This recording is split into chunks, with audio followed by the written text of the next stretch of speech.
में साथ में रहते हैं, उसके बाद भी नोटिस नहीं मिला।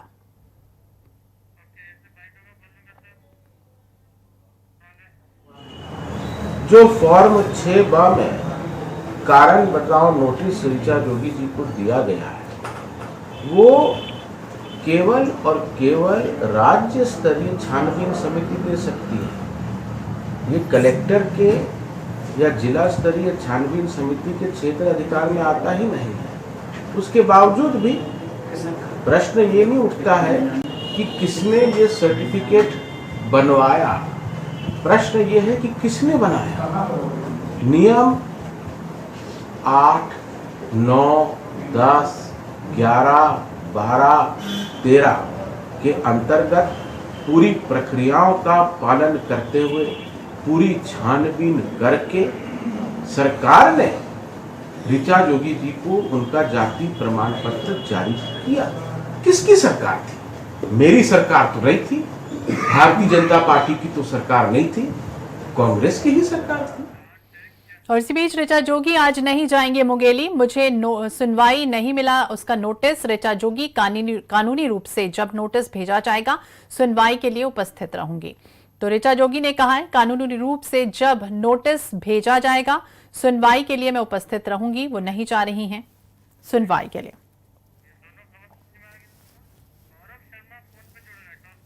ज्यादा जानकारी के लिए हमारे साथ संवाददाता गौरव शर्मा जुड़ गए हैं। गौरव, जिस तरह से बात करें, लगातार ये जो जिन्न रूपी है जाति मामला लगातार उठ रहा है और पहले भी गौरव ये देखा गया था कि जब अजीत जोगी रहे हैं उस समय भी पक्ष विपक्ष हमेशा से ही ये सवाल उठाता रहा है जाति को लेकर और कहीं ना कहीं से वो बचते रहे हैं अजीत जोगी, और यानी कह सकते हैं कि तुम डाल तो हम पात। तो क्या अब ये जेसीसी जी ने जब नोटिस भेजा है और ऋचा जोगी का ये जो जाति मामले का प्रमाण पत्र बना, वो भी यही सब चीजें जो है वो कह रहा है? निश्चित रूप से जोगी परिवार का जाति का जो जिन्न है वो पिछले 30 सालों से चल रहा है। 30 सालों से भी अधिक समय हो गया। पहले अजीत जोगी, फिर अमित जोगी और अब ऋचा जोगी जाति मामले के जो विवाद है उसका सामना कर रहे हैं। आज बड़ी खबर यही है कि ऋचा जोगी अब मुंगेली में कलेक्टर के समक्ष उपस्थित नहीं होंगी। ऋचा जोगी ने इसके लिए होम आइसोलेशन का कारण बताया। उन्होंने कहा है कि एक तो उन्हें जो नोटिस दिया जाना चाहिए था वो वैधानिक रूप से नहीं दिया गया है।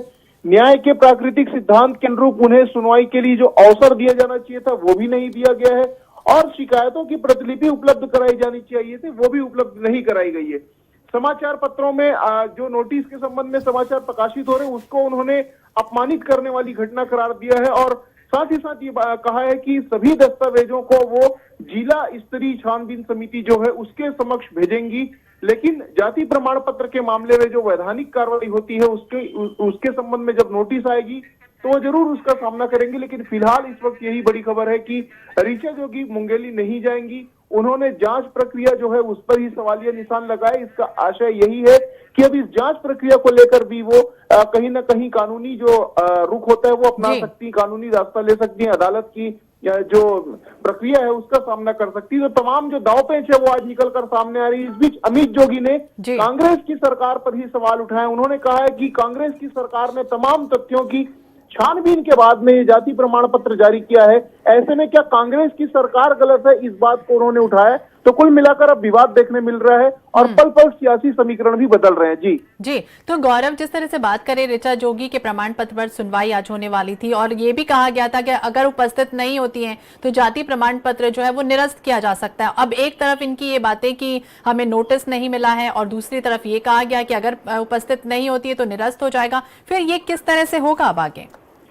देखिए, इसी से बचने के लिए अमित जोगी ने एक बड़ा दांव चलाया। उन्होंने ST, SC, OBC एक्ट में जो संशोधन किया गया है उन संशोधनों के आधार पर ही इस बात को बताने की कोशिश की कि जो प्रावधान रखे गए हैं उन प्रावधानों के अनुरूप भी जो नोटिस की प्रक्रिया है वो नहीं दी गई है, इस वजह से वो उपस्थित नहीं होंगी। तो कहीं ना कहीं आगे की जो कार्रवाइयां हैं उसको भी ये सोचकर किया जा रहा है कि इसकी क्या असर, दूरगामी असर हो सकते हैं, चाहे वो कानूनी प्रक्रिया हो चाहे राजनीतिक प्रक्रिया हो।